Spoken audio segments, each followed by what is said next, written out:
आज हम पढ़ेंगे conduction band, valence band and band gap के बारे में। नमस्कार दोस्तों, इलेक्ट्रोफिजिक्स चैनल में आपका स्वागत है। पहले हम देखते हैं वैलेंस बैंड। यह हाईएस्ट एनर्जी लेवल बैंड होता है जिसमें इलेक्ट्रॉन्स अपने खुद के ऑर्बिट में रिवॉल्व होते हैं। हम देखते हैं सिलिकॉन, जिसका एटॉमिक नंबर 14 होता है। तो अगर हम इसका इलेक्ट्रॉनिक्स विन्यास निकालेंगे तो 2, 8 और 4 होगा। और जो आउटर मोस्ट ऑर्बिट के इलेक्ट्रॉन्स होते हैं उसे हम वैलेंस इलेक्ट्रॉन कहते हैं।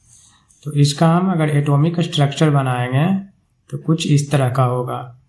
सेंटर में प्रोटॉन एंड न्यूट्रॉन होते हैं। उसके बाद फर्स्ट ऑर्बिट होगा जिसमें 2 इलेक्ट्रॉन्स हैं। सेकेंड ऑर्बिट होगा जिसमें 8 इलेक्ट्रॉन्स हैं। थर्ड ऑर्बिट होगा जिसमें 4 इलेक्ट्रॉन्स हैं।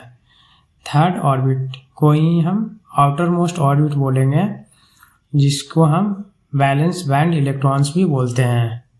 अगर इसका हम डायग्राम देखेंगे तो ये देखते हैं इस तरह का कुछ होगा। फर्स्ट ऑर्बिट, सेकेंड ऑर्बिट और ये थर्ड ऑर्बिट, जो कि वैलेंस इलेक्ट्रॉन इसमें रहेंगे। अगर हम कुछ एक्सटर्नली इलेक्ट्रिक अप्लाई करेंगे, इलेक्ट्रिक फील्ड देंगे या टेम्परेचर बढ़ाएंगे तो जो वैलेंस बैंड का इलेक्ट्रॉन्स होगा वो फ्री होकर नेक्स्ट बैंड में जाएगा। जो नेक्स्ट बैंड होता है वो कंडक्शन बैंड हम जिसे बोलते हैं। और यहाँ पे यानी वैलेंस बैंड में उस इलेक्ट्रॉन का मूव हो जाने से होल्स क्रिएट होता है। नेक्स्ट देखते हैं एनर्जी गैप, जो कि डिफरेंस है energy of conduction band and energy of valence band का। आगे हम देखते हैं बैंड गैप।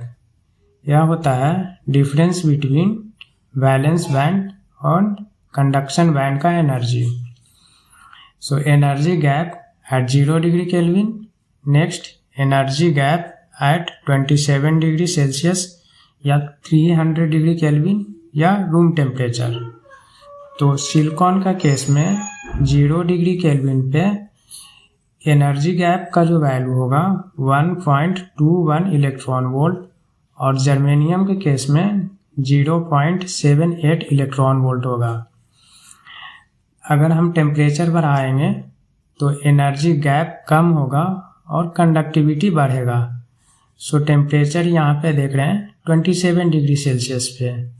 सो यहाँ पे एनर्जी गैप का वैल्यू कम होगा, यानी सिलिकॉन का केस में 1.12 इलेक्ट्रॉन वोल्ट होगा और जर्मेनियम के केस में 0.72 इलेक्ट्रॉन वोल्ट होगा। चूँकि हम जानते हैं energy gap inversely proportional to temperature होता है, यानी टेम्परेचर बढ़ाने से एनर्जी गैप कम होगा और कंडक्टिविटी बढ़ेगा।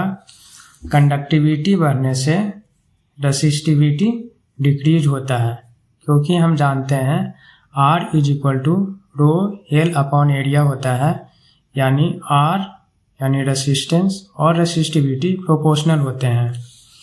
तो यहाँ से हम देखते हैं कि कंडक्टिविटी बढ़ाने से रेसिस्टिविटी यानी रेसिस्टेंस का डिक्रीज होता है, जिसे हम NTCV कहते हैं, मतलब नेगेटिव टेम्परेचर कॉफिशिएंट, जिसका सिंपल मतलब होता है टेम्परेचर बढ़ाने से रेसिस्टेंस डिक्रीज होता है। हम ऊपर के टेबल से देख सकते हैं एनर्जी गैप ऑफ सिलिकॉन ज़्यादा होता है विथ रिस्पेक्ट टू जर्मेनियम का। चूँकि एनर्जी गैप अगर किसी का कम है तो कंडक्टिविटी ज़्यादा होगा, इसलिए कंडक्टिविटी जर्मेनियम का ज़्यादा होगा सिलिकॉन से। नेक्स्ट हम देखते हैं कंडक्शन बैंड एनर्जी। तो इसे हम बोलते हैं वह minimum energy required to leave valence electron from valence band to next energy level, और जो नेक्स्ट एनर्जी लेवल होता है जिसे ही हम कंडक्शन बैंड कहते हैं। इलेक्ट्रिकल कंडक्टिविटी हमेशा कंडक्शन बैंड में होता है। कंडक्शन बैंड पार्शली फील्ड होता है। According to energy band gap material classification हम देखते हैं तो वो 3 पार्ट में डिवाइड किया गया है। पहला कंडक्टर, दूसरा सेमीकंडक्टर और तीसरा इंसुलेटर। सो कंडक्टर के केस में एनर्जी गैप का वैल्यू अप्रॉक्सीमेटली 0 इलेक्ट्रॉन वोल्ट होता है। सेमीकंडक्टर के केस में Eg का वैल्यू अप्रॉक्सीमेटली 1 इलेक्ट्रॉन वोल्ट होता है, बट अलग अलग मटेरियल के लिए अलग अलग एनर्जी गैप होता है। जैसे कि हमने पीछे देखा था कि 27 डिग्री सेल्सियस पे सिलिकॉन का जो एनर्जी गैप होता है 1.12 इलेक्ट्रॉन वोल्ट होता है, और जर्मेनियम के केस में 0.72 इलेक्ट्रॉन वोल्ट होता है। थर्ड देखते हैं इंसुलेटर, जिसमें energy gap approximately greater than 5 electron volt होता है। फाइनली मैं आप लोगों से एक सवाल पूछूंगा जिसका एक्सप्लेनेशन टेलीग्राम चैनल में मिल जाएगा, और उस टेलीग्राम चैनल का लिंक वीडियो के डिस्क्रिप्शन बॉक्स में दिया गया है। क्वेश्चन है energy band gap of silicon at room temperature.